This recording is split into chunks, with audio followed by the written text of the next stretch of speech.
தற்போது பத்திரிகையாளர் திரு குபேந்திரன் நம்முடைய நிகழ்ச்சியோட பேசலாம். சார் வணக்கம். மீண்டும் டெல்லியை மையப்படுத்தி அரசியல், மாநில கட்சிகள் தான் யார் பிரதமர் அப்படின்றது தீர்மானிக்க வேண்டிய இடம் தற்போது மாநில கட்சிகளுக்கு இந்த ரோல் கிடைச்சிருக்கு. இந்த சினாரியோ நீங்க எப்படி பாக்குறீங்க? மாநில கட்சிகளுக்கு வாய்ப்பு கிடைத்திருப்பது ஒரு நல்ல வரவேற்க வேண்டிய விஷயம்தான். குறிப்பாக ஒரு 10 ஆண்டு காலமாக அசுர பலத்தில் இருக்கிற பாஜகவுக்கு இந்த முறை கூட்டணி ஆட்சிதான் பரிசாக கிடைத்திருக்கிறது. அதுல ஒரு தென் மாநிலத்தில் இருக்கிற ஒரு கட்சி, வட மாநிலத்தில் இருக்கிற ஒரு கட்சி, 2 கட்சிகளும் சேர்ந்து இப்போ இந்த பாரதிய ஜனதா கட்சியை ஆட்டி படைக்க போகிறது. அதுல மாற்றம் இல்லை. சோ கடந்த முறை எடுத்த முடிவுகளை அல்லது வேகமான திட்டங்களை எதிர்கட்சிகளை ஒடுக்குகிற அல்லது தங்கள் எதிரிகளை வசப்படுத்தி தங்கள் பக்கம் மாற்றுகிற முயற்சிகள்லாம் குறையும். ஒன்று.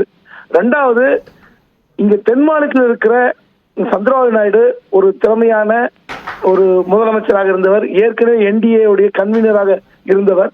அவர் இந்த முறை பல மாநிலங்களுடைய சார்பாக நின்று சில விஷயங்களை, அதாவது பாஜகவுடைய எதேச்சதிகார முடிவுகளை தடுத்து விடுவ வாய்ப்பு அதிகம். உங்கள் கருத்துக்களுக்கு மிக்க நன்றி திரு குபேந்திரன்.